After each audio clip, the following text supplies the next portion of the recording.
tell me if you remember this footage? No. I don't remember wearing that shirt. Put it that way. Must have been a few years ago. How many years? 2 or 3? 2002. It was way back. Probably was the first time you were here, right? Yeah, I think it was the first time. Yeah, was that festival? Yeah, was it a festival with Deftones? Yeah, I remember. What do you think of this footage? Tell me. What were you thinking then?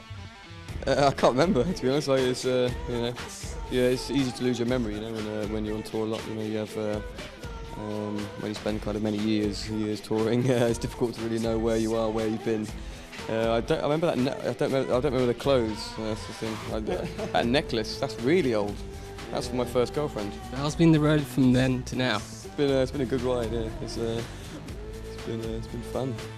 It's been I guess since then we've been to many more places, lots of different countries, played in front of lots of people, recorded 2 albums since then as well. So we've changed quite a lot. But it's weird to see that, because it's taking you back to something that you can't remember, which there's plenty of that, because it's such a whirlwind adventure when you're on the road, I suppose. Since then and now, which would you think would be the turning point for your careers?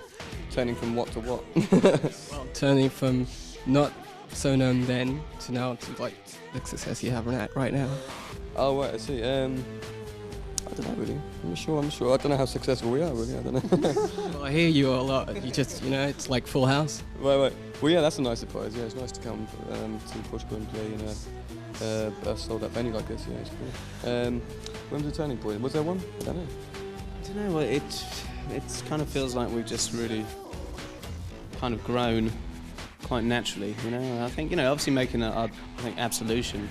I think when we made that album, it definitely felt like our live shows took a step up, a step further from what we were doing on the previous 2 albums. I think we definitely kind of learned how to play better, or kind of get more comfortable with playing on bigger stages and maybe put on better shows, So I think our live setup definitely changed.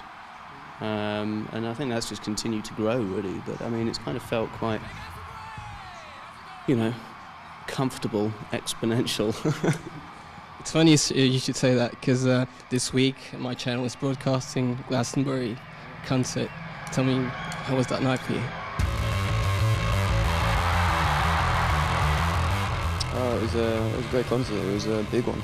It was probably the biggest concert we played, I think, until that point. Maybe 100,000 people or something. And it's based in the West Country of England, where we're from.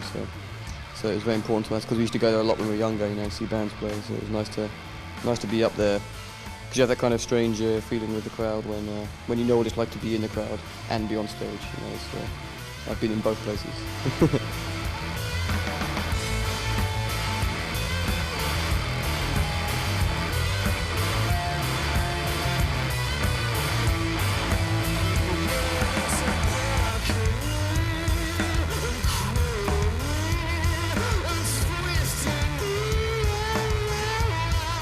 About this new album, what can you tell about Black Hole and Revelations?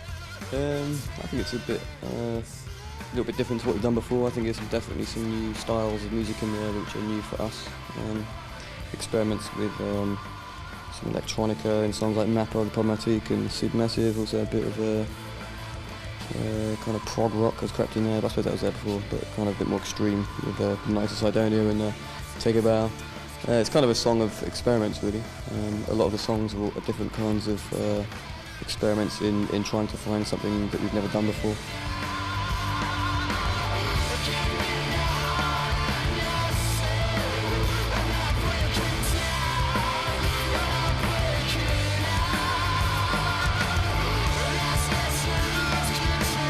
Just got the new video, Nights of Sidonia, right? Tell me, how was it in Romania? Romania is a great place. The set was actually done. It was recorded on the set of Cold Mountain, that film, because they recorded that film with Jude Law, and they left the set there. So we were kind of fortunate enough to get hold of it and use it. But it's I think it was good, kind of an easy video to make, because we just performed it.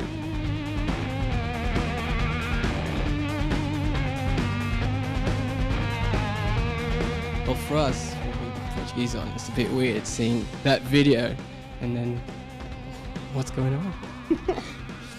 I don't know really. You know, it's a funny old world, isn't it? You know, it's just Because you have contrast. Like we have time is running out, and then Knights of Sidonia.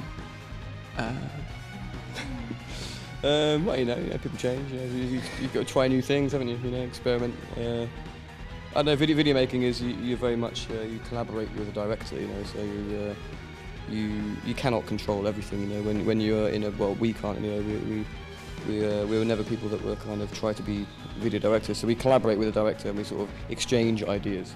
But then they are usually the person that kind of does most of the work, and we kind of play in the background. So we try and put our ideas in there.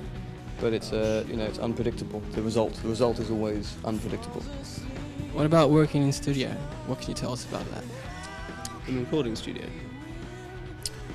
Okay, well, just working in the studio, it's fun. You know, it's time to be real creative, I suppose. I think this time round when we're in the studio, we went into the studio with not too many solid ideas, so we were working on a lot of the initial song ideas, whilst recording bits.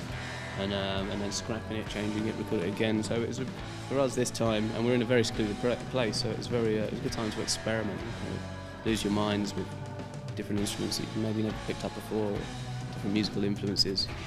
But it's I think all of our songs definitely evolve a lot while we're in the studio. I don't think there's too much of like a really fixed idea sometimes. So what do you rather do? Be in the studio doing or performing live?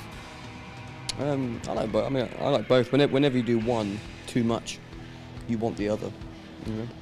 But I like both. I mean, touring's is a much more exciting feeling. You know, being on stage is much more like explosive and you know, energetic. But being in the studio is more kind of focused, and you have more time to be creative. You know, so I like them both for different reasons. You know.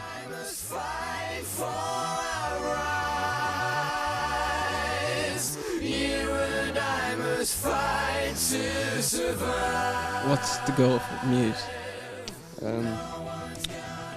Play a few stadiums. That's it. Make sure we play well tonight. No, hopefully all the production won't break and crash. Long-term goals. I don't really think too much about the long term.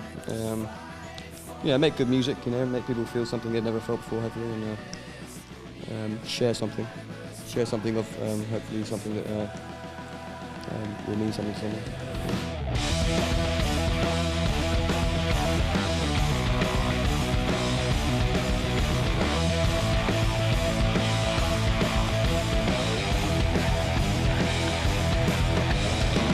Hello there, we're called Muse. And you're watching Sick Radical.